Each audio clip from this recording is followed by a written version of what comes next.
That night, the only thing louder than the furious Pacific Northwest rain was my brother's final, desperate breath. It wasn't a natural sound, it was the sound of a man running out of time, whispering a confession into the void. His voice, strained, metallic, and broken, still haunts the audio playback. I keep locked deep within my phone. If something happens to me, promise me you won't let anyone near mile marker 19. Not even mom. He used that word mom, not the clinical grace that defined her corporate life, but the term of absolute, childhood trust. He made it a plea. He took a simple, tragic single-vehicle accident, and warped it into a dangerous, premeditated secret. I am Emma Price, 32, a senior emergency dispatcher in Portland. My life is built on managing the chaos of others, on extracting truth from panic, on saving lives over a phone line. But a month ago, I was useless. I couldn't save Liam. Liam was my mirror, my constant. A brilliant tech startup architect whose optimism often masked a deep, controlled anxiety, the hallmark of our strange, highly controlled, and fiercely affluent family upbringing. Now, he was reduced to a police file: loss of control on wet road, accidental death, a lie, a blatant, convenient lie. I had been to the site. I knew the difference between an accident and a cover-up. The skid marks started too late, suggesting a deliberate stop. The driver's side door was forced inward, not from impact, but from a powerful, internal struggle. The police, of course, deferred to the wealth, the isolated location, and closed the case swiftly, eager to avoid scandal. But Liam's voice note is my penance, my ritual. I play it daily, searching for the micro detail the system missed. Liam was too meticulous to simply lose control. He was ambushed. His final GPS ping wasn't near any of his known routes, but miles into the dense, suffocating shadows of the Oregon State Forest. Mile marker 19. A number that had become the axis of my grief and my fury. My mother, Grace, a retired, but still fiercely influential biotech executive, with connections deep in the research world, managed the funeral with a terrifying, sterile efficiency. Her grief felt synthetic, a perfectly rehearsed performance of the controlling parent in mourning. Every time I dared voice my suspicions about the accident, her eyes would turn to chips of ice, her voice dropping into the low, final register she used to end arguments. Emma, this obsession is destructive. You are disrespecting Liam's memory. Seek counseling. She wasn't managing grief, she was terrified of exposure. I knew, instinctively, that her calm was a practiced defense against a monstrous secret. The silence in our large, isolated home became my greatest enemy. The first undeniable clue wasn't hidden in a conventional place. Liam, in his final weeks, had bought an antique turntable, a strange, whimsical purchase. I found the clue underneath the platter, scribbled onto the faded cardboard backing of a photograph showing two unfamiliar, scared-looking children. The message: MM19 Old White House. It was a breadcrumb left only for me. Liam knew my intuition. Ignoring Grace's cold, silent disapproval, I drove out. The road to mile marker 19 was oppressive, a suffocating gauntlet of mist and ancient, moss-covered trees, the kind of place that swallows secrets whole. Then, I saw it: a massive, decaying white colonial mansion, impossibly grand and utterly misplaced. It sat on an enormous, isolated lot, the kind of remote property a major research institution or an affluent family with dark intentions might acquire for privacy. The windows were mostly boarded, but the subtle, unsettling maintenance of the surrounding grounds suggested it wasn't truly abandoned. As I cautiously climbed the rotted porch steps, the air grew thick with a faint, metallic odor I couldn't place. I heard a faint, distinct scraping sound from inside, quickly silenced. Someone was absolutely in there. Adrenaline finally cut through the months of paralyzing guilt. I was reaching for my phone, when a deep, unexpected voice sliced through the forest silence. "People don't go near that house," he stated, his tone flat, final. "Your brother shouldn't have either." It was Jacob, a rugged, powerfully built 40-year-old local. He had the hard, disciplined posture of a man who had seen combat and chosen isolation. His eyes, however, were the most disturbing feature. They held a deep, painful knowledge. He was not warning me out of local custom. He was warning me about the power that house represented, his control, his immediate reserve. It screamed of classified information. I didn't beg, I stated the fact. My brother died because of this house. Jacob studied me, his jaw tightening. He went looking for answers in a place that only offers silence. Emma, go home. Your answers are safer there than here. His refusal was a confirmation. He knew the truth of Liam's fate. That night, under the cover of a dense fog that erased all sound, I returned, using the specialized bypass tools I keep from my dispatch training. I got the door open. The air inside was an oppressive mixture of mold, old chemicals, and something subtly electronic. I searched methodically. I found Liam's wallet, discarded, a small, blood-stained piece of his favorite t-shirt, and, hidden beneath a pile of waterlogged textiles in a utility closet, a small, vintage reel-to-reel audio recorder. My hands, despite my training, shook violently. I braced them against the wall and hit play.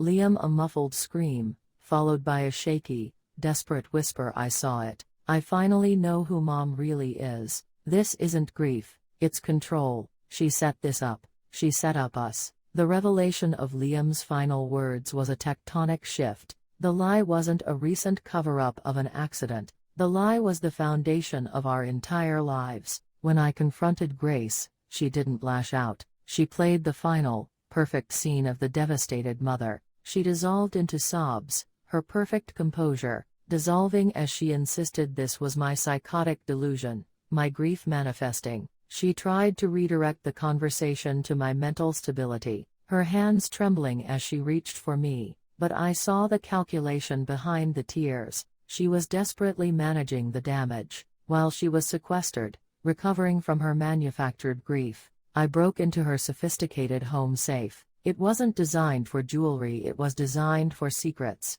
Inside, I found the cache of documents that rewrote my entire reality. Old mental health facility work logs, detailing staff rotations, experimental protocols, and long-term subject monitoring at a facility codenamed The Haven. Redacted adoption paperwork, not just for me and Liam, but for multiple children, cross-referenced, with massive, decades-spanning scientific funding grants from opaque holding companies, and the ultimate betrayal, a meticulously preserved copy of my own birth certificate, with the crucial institutional seal heavily blacked out. The truth hit me in brutal waves. I wasn't her biological daughter. I had always felt the cold distance, but never this absolute separation. And Liam, the boy I considered my blood, he wasn't her biological son either. We weren't a family. We were a unit, meticulously constructed and highly controlled. My head was spinning with the gravity of the institutional betrayal. When Jacob appeared, materializing silently in the library doorway, he moved with the practiced stealth of a man, used to operating behind the scenes. Your mom isn't who you think she is, Emma, he stated, his voice flat, devoid of sympathy. I know. I found the papers, the adoption files, the facility logs, I stammered, holding the files like evidence of a crime. He nodded, his face etched with something deeper than pity. It was regret. She used to run that house at mile marker 19. I know, because I was the head of security. It wasn't an orphanage, Emma. It wasn't a clinic. It was a secure laboratory. It was an experiment. Grace, the paragon of control and success, was a lead psychological researcher, who used the house, under the guise of a problem child sanctuary, to conduct deep-seated, emotional and social trauma experiments on children illegally procured. Liam had stumbled upon the full scale of it, and he died trying to stop the research from consuming us both. Jacob, the former insider, was now simply trying to manage his own, crushing, decade-old guilt. Jacob's cooperation was conditional: retrieve the final piece of evidence, and burn the rest. He took me back to the house. He showed me the steel-reinforced utility door behind the pantry, a staircase that descended into a dark, mildewed sublevel. It wasn't a basement, it was a facility. Rusted out medical equipment, isolation cages, and archaic recording devices lay scattered. It was a burial ground of human ethics. Near a deactivated ventilation system, Jacob located a lead-lined box containing archival VHS tapes, labeled only with dates and subject codes. We found a working monitor and VCR. I slotted the first tape in. The grainy, flickering video was a gut punch. It showed two children,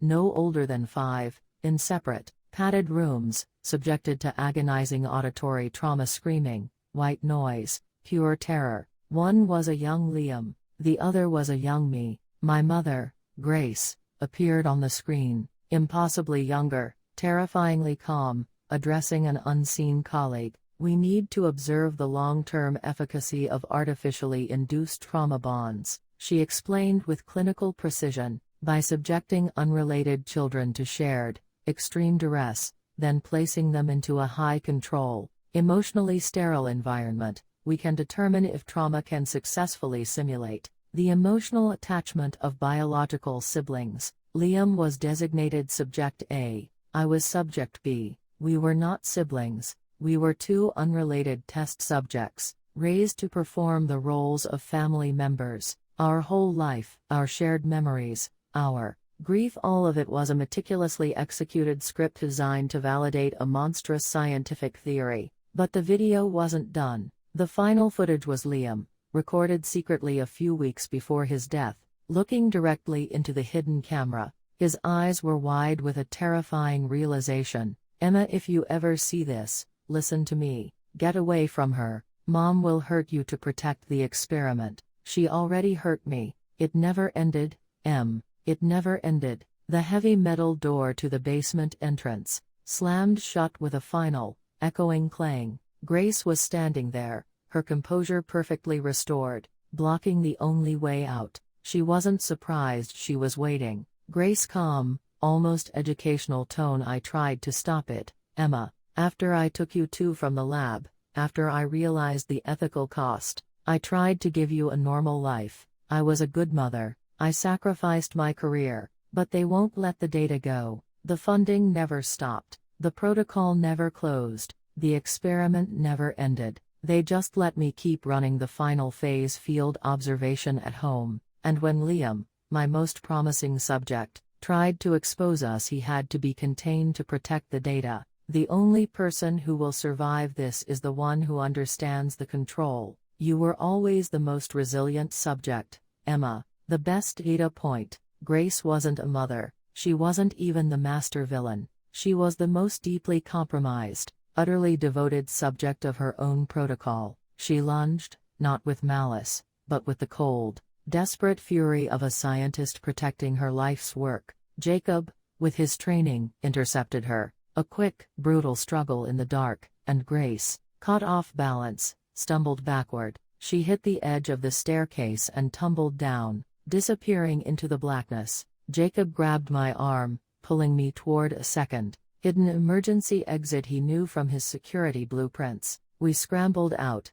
escaping the chemical stench for the cold, clean pine air. As we sped away on the remote forest road, the rearview mirror showed the entire house at mile marker 19 engulfed in massive, hungry flames. The fire was Jacob's final act of penance, a deliberate blaze set to incinerate the decades of evidence, the tapes, the records, the cages. It was the definitive, terrifying end to the facility, the experiment, and Grace's dark control. The karma struck hard and fast, consuming the lie that was our life. Days later, the official report on the Inferno, like Liam's accident, was filed away neatly as a chemical-related accident involving an abandoned structure. The system, vast and deeply entrenched, protected itself. Grace was listed as missing, presumed deceased in the fire, her reputation as a retired executive intact. The evidence, the tapes, the records of Subject A and Subject B all vanished into ash.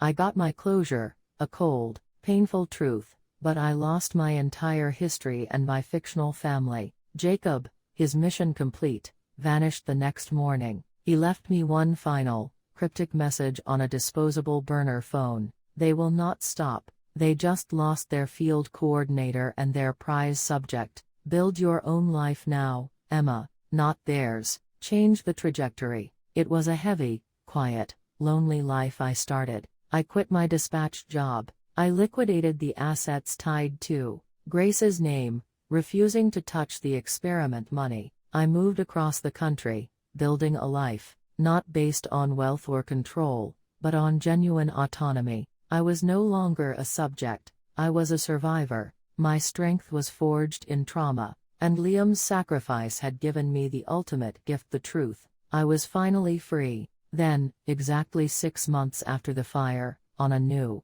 secured phone line, a notification blinked. It was an encrypted message from an unknown server, bypassing all security protocols. Unknown text screen text project. Phoenix experiment be successfully reactivated. Tracking commenced. I didn't panic. I didn't reach for Jacob's message. I looked out the window at the new city, the life I had built from the ground up, not in fear, but with a cold, clear, unwavering resolve. They thought the experiment never ended. They believed I would revert to their control. They were wrong. The experiment of Grace's design ended in fire and ash. Now, the new experiment begins mine. They had reactivated Subject B. I was free, but I was also the new target. And this time, I knew the rules of the game, and I was going to rewrite the ending.